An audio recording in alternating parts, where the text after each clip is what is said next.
Ladies and gentlemen, welcome back to Driven Wyld. Today we are talking about the American Opportunity Tax Credit. One of the many ways that people can lower their tax bill is through tax credits, and one of them is the American Opportunity Tax Credit. And in this video, we are talking about everything you must know about the American Opportunity Tax Credit, who and how you can qualify for it, and everything in between. But before we do that, let's go over a quick disclaimer. The content of this video does not contain is never intended to be legal, business, financial, tax, or health advice of any kind. This video is for entertainment purposes only. It is advised that you conduct your own research and consult qualified professionals before applying anything you find online. Also, thank you to GigTax for verifying this information and making this video possible. What is the American Opportunity Tax Credit? The American Opportunity Credit allows students or their parents to reduce the cost of attending college and getting a higher education, because we gotta drive that price down somehow, right? The credit offers greater tax savings than other education-related tax benefits, since it reduces the tax you owe on a dollar-to-dollar basis, and a portion can even be refunded even if you don't owe any tax. The credit amount is equal to 100% of the first $2,000 of qualified expenses plus 25% of expenses in excess of $2,000, with a maximum annual credit per student of $2,500, but we will go over the details of how that works later. A quick note about college. So one of the things I feel like I need to say, especially to gig workers looking to potentially further their careers, or even the younger gig workers that are thinking about going to college or getting back into college. Maybe they took a break for a while, or maybe they're doing this between high school and college and trying to decide what they want for their future. One of the things I need to say, or at least I feel I need to say, about college is not to go to college without a few things to keep in mind, especially for your financial and your overall mentality if you decide to go. Number one, you need to have an actual career goal where a degree is 100% necessary. Number two, you need to have an absolute certainty that you have to be that specific job title. You definitely want to go this career path. You have to go this career path, whatever kind of degree you're going for. Maybe it's medicine, maybe it's law, whatever that looks like. And number three, you're going because you want to and not because you're feeling pressured to of any kind.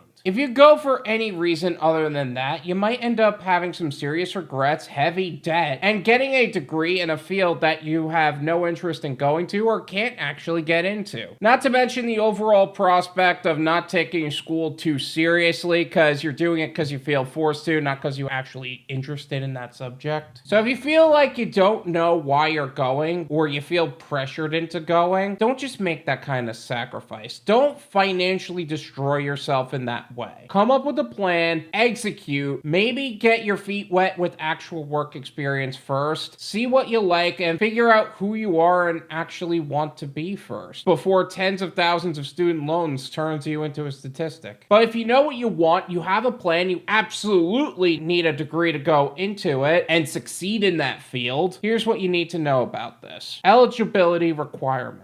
A student is eligible for the American Opportunity Tax Credit if they meet these four requirements.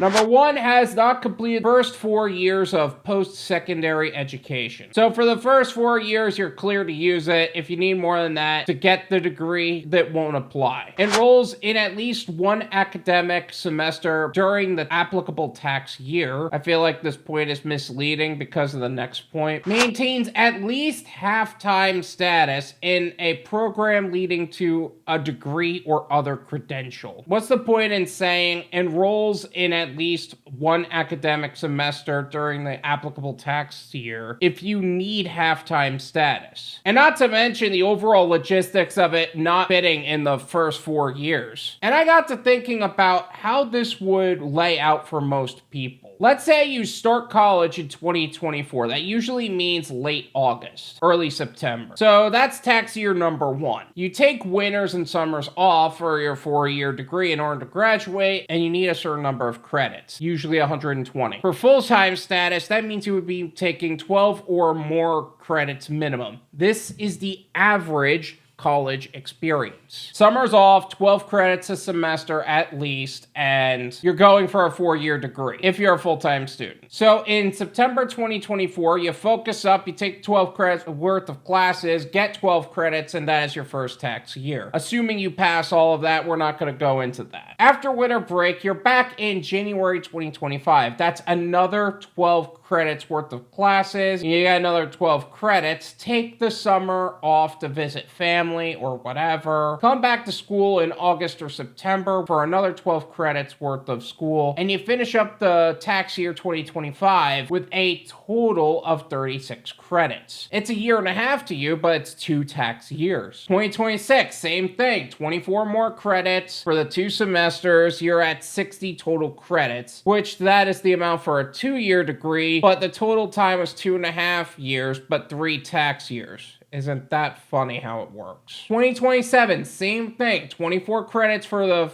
2 semesters, 84 credits in total, but this is your 4th tax year. You can't use the American Opportunity Tax Credit to help you get the full degree if you're going by the recommended number of credits they tell you about. See why you need to have a full plan before going to college? Let's finish the degree with the current example. 2028, another 24 credits for the 2 semesters. You're at 108 total credits for your degree, 5th tax year, and even more than the 4 years it would normally take you to finish that degree. And now it's 2029. You finish your 4-year degree in 5 years for 6 tax years with the remaining 12 credits you need. I'm not saying college is a scam or anything else. You do need college for certain degrees. Just make sure you're planning out the time you will actually be able to use the full tax benefits that you would actually want to capitalize on during the full duration of your college attendance, and plan out your schedule accordingly. And the final rule that we didn't even talk about is if the student has ever been a state or federal criminal because of a drug conviction, then they likely aren't eligible for the tax credit. Seriously, those who commit crimes end up screwed in so many ways, but that is exactly why you need to make sure you're keeping your nose clean. And in most cases, crime is met with the argument of, if you didn't want these issues, you shouldn't have done the crime, literally said to you or through the actions displayed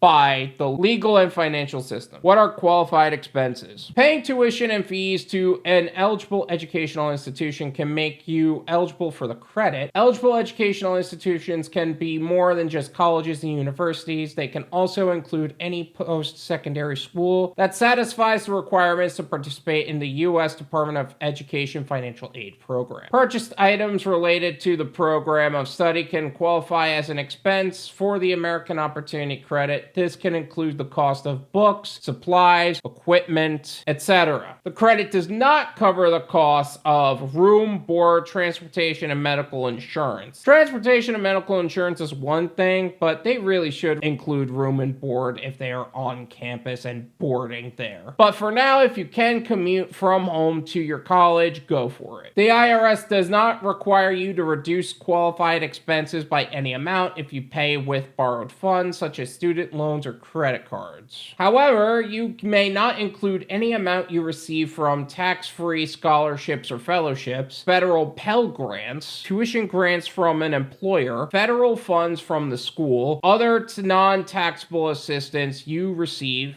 other than gifts and inheritances. Calculating the American Opportunity Tax Credit. Only one American Opportunity Tax Credit is available per student each tax year. If you have 2 dependents who are eligible students, being 2 kids or something to that effect, you could claim a different educational tax benefit for one student if you claim the American Opportunity Credit for the other student. You can, but you don't have to claim the same credit for both dependents. And 2, you can't claim more than one tax benefit per year for each student. Claiming the American Opportunity Tax Credit. Either the student or taxpayer who claims the student as a dependent can take the credit on a personal tax return. You need to complete the relevant sections of IRS Form 8863 and include it with your income tax return to claim the credit. For tax year 2023, 2023, the credit begins to phase out for single taxpayers who have adjusted gross income between $80,000 and $90,000, and joint tax filers when the adjusted gross income is between $160,000 and $180,000. However, the credit is unavailable to taxpayers whose adjusted gross income exceeds those higher thresholds. Although for most gig workers, this is far from an issue, especially if you are a student and you're doing this to pay the tuition that you know you will have to pay for. That said, if this is confusing you and you don't know how to handle your taxes as a gig worker, or if there are other concerns that you have for applying for this credit, with the exception of those going to school for accounting, you should consult a qualified tax professional. That said, it is important to make sure that you're working with the right tax professional, because school is expensive enough and having an accountant that will charge you per 1099 is crazy. That said, however, this is where GigTax is here to help. Filing your taxes on time, promptly, and accurately is an inevitable aspect for being in business for yourself, and for every hour spent navigating tax season alone, you miss out on potential earnings, precious moments with loved ones, and expose yourself to financial risks. Recognized as the leading tax preparation service for gig workers, GigTax is dedicated to simplifying the process, saving you time, energy, and money. Founded by Joseph Mayo, a seasoned gig worker with over 6,500 deliveries across 7 platforms since 2020, GigTax has addressed the overlooked, overcharged, and underserved needs of gig workers in the financial realm. Driven Wyld subscribers can take advantage of an exclusive 77% discount on GigTax's tax prep, bringing the price from $538 to $124. Act now to get this price before GigTax's calendar is booked, because GigTax helps those like you make the wisest and most effective decisions on your business and personal tax needs all year round. Secure your spot today with GigTax using the description link below to their Instagram page. Slide into his DMs with the word wild and get back to what you do best, making the most amount of money in the least amount of time in the safest possible way. Thank you so much for watching. I really appreciate it. As always, make sure to hit the like button, subscribe if you're new,